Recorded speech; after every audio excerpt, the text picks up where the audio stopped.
बिस्मिल्लाहिर रहमानिर रहीम अल्हम्दुलिल्लाहि रब्बिल आलमीन नबियना मुहम्मद व अला आलिहि व सहबिहि अजमाइन व मान तबियाहुम बिइहसानिन इला यौमिद्दीन। प्रिय दिनी भाई এবং বন্ধুগণ, আসসালামু আলাইকুম ওয়া রাহমাতুল্লাহি ওয়া বারাকাতুহু।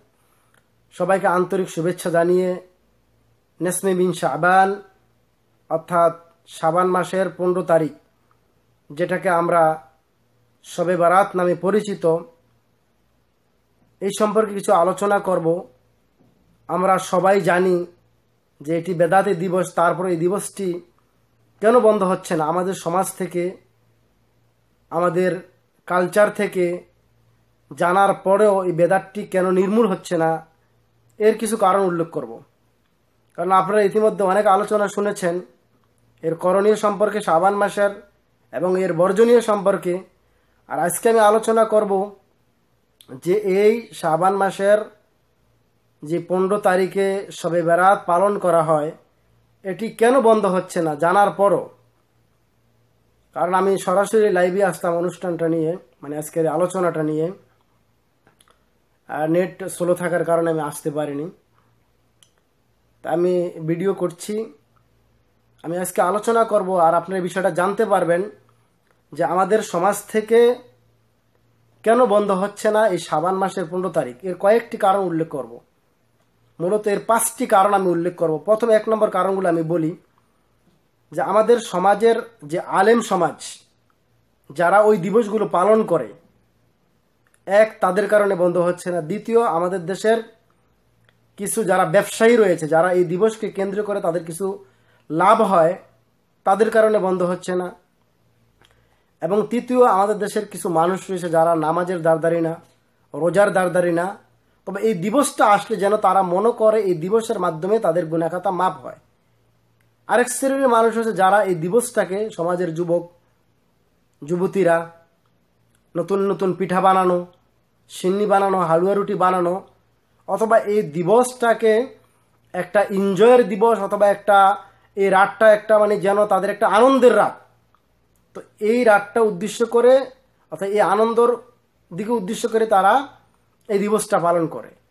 আরেক শ্রেণীর মানুষ আছে যারা ফকির, মিসকিন, একেবারে গরিব, রাস্তায় রাস্তায় ভিক্ষা করে, এদের লাভ রয়েছে। তাহলে এই 5 শ্রেণীর ব্যক্তির কেমন লাভ? কারণ আমি নিজেও আলহামদুলিল্লাহ এই মিলাদ পড়েছি এবং খুব সুর দিয়ে পড়তাম, এবং এক রাত্রিতে প্রায় 10-15টা 25-30টা হয়ে যেত মিলাদ পড়া যেতাম। শুধু সেখানে ইয়া নবী সালা বলে টান দিতাম, আর সুন্দর একটি শান রয়েছে। এটা যদি আপনি বলতে পারেন তাহলে আপনার কণ্ঠ যত ভালো হবে তত আপনাকে ডাক দিবে। সেটা হচ্ছে, জিবরাইল ডাকে বারে বার, খুলে দাও আকাশের দুয়ার, এসেছে নবীদের সরদার, করিতে মাওলারি দিদার।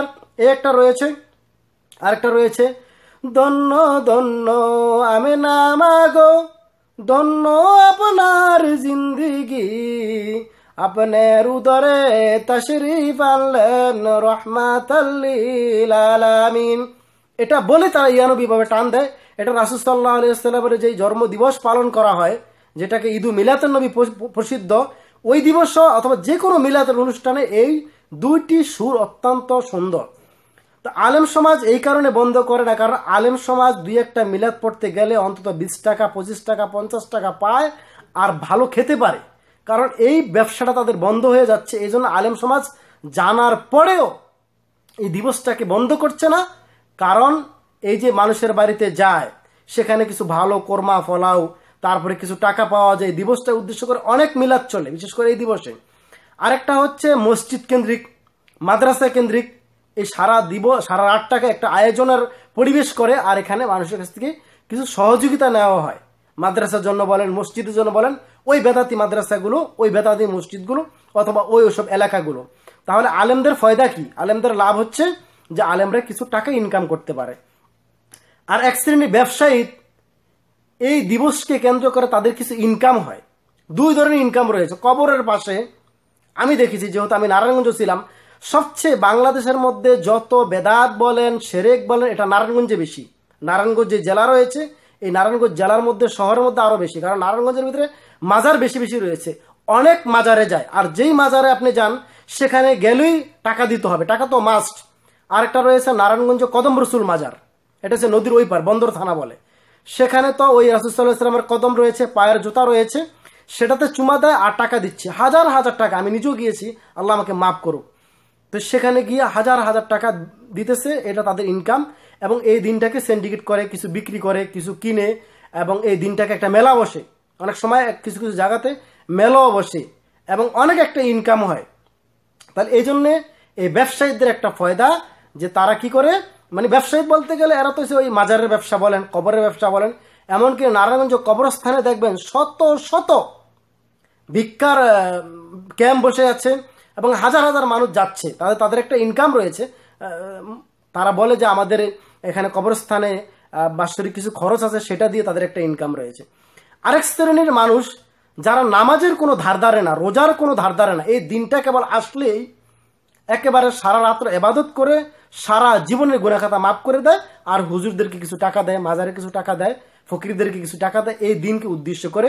এটা হচ্ছে এক শ্রেণীর পাপী মুসলিম, এদের ফায়দা। আরেক শ্রেণীর মানুষ যারা যুবকরা এই পিকনিকের মতন এই দিনটাকে সারা রাত্রে ঘুরে বেড়ায়, ভালো খায়, রুটি খায়, গোশ খায়, মাংস খায়, সারা রাত্রে ঘুরে বেড়ায়, এবং পরের দিন রোজা থাকে। কিন্তু ওইসব লোকেরাই যারা কি করে, যারা এক শ্রেণীর মানুষ নামাজ পড়ে না, রোজা রাখে না, তাদের দিনের কোনো ধার নাই, তারা কিন্তু ওই দিনটার পরের দিন কি রোজা রাখে এর জন্য। তাহলে চার নম্বর কারণ হচ্ছে যে যুবকরা সারা দিন ঘুরে বেড়ায় এই রাতটাকে, ফজিলতপূর্ণ রাত, অনেক ফজিলত রয়েছে এই রাতের মধ্যে, ঘুরে বেড়ায় আর পিকনিকের মতোই চলে। কারণ আমি নিজেও দেখেছি আলহামদুলিল্লাহ, যে দিবসটা আমি যখন দিবসটা আসে, নতুন জামা কাপড় আমি নিজে কিনেছি এবং এটা সেদিন ইস্তারি করেছি, এবং সন্ধ্যা বের হয়ে গেছি, এই মসজিদে যাচ্ছি, ওই মসজিদে যাচ্ছি, এবং অনেক সময় মাজারে অনেকে যায়। তাদের একটি ফায়দা, যুবকদের ঘুরতে পারে সারা রাত্র, কোনো টেনশন নাই, আর দিনে ঘুমায়। আরেক শ্রেণীর মানুষের ফায়দা যারা ফকির মিসকিন, যারা হাত তুলে ভিক্ষা করে, তাদের আল্লাহ রাব্বুল আলামিন দুনিয়া আল্লাহ রাব্বুল আলামিন তাদেরকে দিয়েছে, আখিরাতও দিয়েছে, কিন্তু তাদের নিজেদের কারণে নিজেরা চেঞ্জ করতে পারে না। এদের ফায়দা হচ্ছে এই, যারা এই দিবসটা আসলে কিছু ভিক্ষা করে এবং মাজারে পড়ে থাকে, কবরস্থানে পড়ে থাকে, এবং মানুষে কিছু টাকা পয়সা দেয়, মনে করে এই টাকা যদি দেয় তাহলে তার সমস্ত সওয়াব তিনি পেয়ে যাবেন। এই শবে বারাত পালন করা এটা সমস্ত আলেমদের নিকটে বেদাত। এই সম্পর্কে সুস্পষ্ট কোনো হাদিস নেই। যেটা আছে লাইলাতুল কদর, যেটা রমজান মাসে হয়, খায়রুম মিন আলফি শাহর, কিন্তু এই লাইলাতুল যেটা শবে বারাত বলা হয় এর কোনো প্রমাণ নেই। এই সম্পর্কে যে একটা হাদিস রয়েছে, ইনুস মিন শাবান, আল্লাহ রাব্বুল আলামিন শাবান মাসের 15 তারিখে ফায়াগফিরুল জামিয়া খালকি, সমস্ত সৃষ্টির দিকে লক্ষ্য করেন এবং তাদেরকে মাফ করে দেন, তবে ইল্লাল মুশরিক আও মাশাহিদ, যারা নাফরমান বান্দা, শিরক করেছে আল্লাহর সাথে, কুফরি করেছে, এদেরকে মাফ করে না। আর মাশাহিদ, যারা একেবারে পাপিষ্ঠ বান্দা, আমানতের খিয়ানত করেছে, হারাম কাজ করেছে, বেদাত করেছে, যাবতীয় বিষয়গুলো আমরা দেখতে পারি এখানে, শত্রুতা করেছে, বিদ্বেষ করেছে, এদেরকে আল্লাহ মাফ করেন না। তাহলে এই রাত্রে যদি আপনি ঘুমিয়েও থাকেন, তাও আপনার অ্যাকাউন্টে সওয়াব জমা হয়ে যাবে, যদি আপনি নেককার বান্দা হন। অর্থাৎ ওই যে মাফ করার যে সওয়াব, আল্লাহ রাব্বুল আলামিন ফায়াগফিরুল জামিয়া খালকি, সমস্ত সৃষ্টিদের দিকে লক্ষ্য করেন এবং মাফ করে দেন, তবে মুশরিক এবং মাশায়েখদের মাফ করেন না। যারা মুশরিক, নাফরমান বান্দা, শিরক করেছে, বেদাত করেছে, তাদেরকে মাফ করেন না। তাহলে বুঝতে পারলেন যে 5 শ্রেণীর মানুষের কথা উল্লেখ করলাম। এই 5 শ্রেণীর মানুষের এই ফায়দার কারণে, এই লাভের কারণে এই দিবসটা তারা বন্ধ দেয় না। তা আশা করি ভিডিওটা আপনারা সকলেই শেয়ার করবেন, সবার মাঝে প্রচার করে দিবেন। এটাও জানা জরুরি যে আসলে কোন কোন কারণে বন্ধ হয় না। আলেমদের কথা বললাম, আলেম বন্ধ করছে না তাদের ফায়দার কারণে। সাধারণ যারা পাপী বান্দা রয়েছে তারা বন্ধ করছে না, কারণ এই দিনটা আসলে তাদের সমস্ত গুনাহ খাতা মাফ করবে। আরেক হচ্ছে এক শ্রেণীর যুবকরা এই পিকনিকের মতন ঘুরে বেড়ায়, হালুয়া রুটি খায়, খানকায় দৌড়ে। আমিও খানকায় গিয়েছি, আল্লাহ মাফ করুক, আমিও খানকায় গিয়েছি, কদম রসুলের খানকায়। সেখানে গিয়ে দিই খাবার আর খাবার, আল্লাহু আকবার, এত খাবার খায়, হালুয়া রুটি জীবনে যা চোখে দেখিনি। তাহলে এই দিবসটা কি করে ছাড়া যায়? এই জন্যে। আর যারা ফকির মিসকিন রয়েছে, ভিক্ষা করে, শহরে বেশি চলে এগুলা, এরাই ছাড়তেছে না এই কারণে। আল্লাহ রাব্বুল আলামিন আমাদেরকে হেফাজত করুক বেদাত থেকে এবং কোরআন এবং সুন্নাহকে আঁকড়ে ধরার মতন তৌফিক দান করুক। শবে বরাতে যে বেদাত হয়, কিন্তু লাইলাতুল কদরে মানুষ রাত্রে জাগে না, সবাই ঘুমায়, কারণ তাদের তো ওই আকীদা এইটুই যে তারা পেয়ে গেছে লাইলাতুল কদর। আল্লাহ রাব্বুল আলামিন আমাদেরকে হেফাজত করুক। আশা করি সকলে ভিডিওটা শেয়ার করবেন, বিভিন্ন ভাইদের কাছে প্রচার করে দিবেন। আল্লাহ রাব্বুল আলামিন আমাদেরকে জানা এবং বোঝার তৌফিক দান।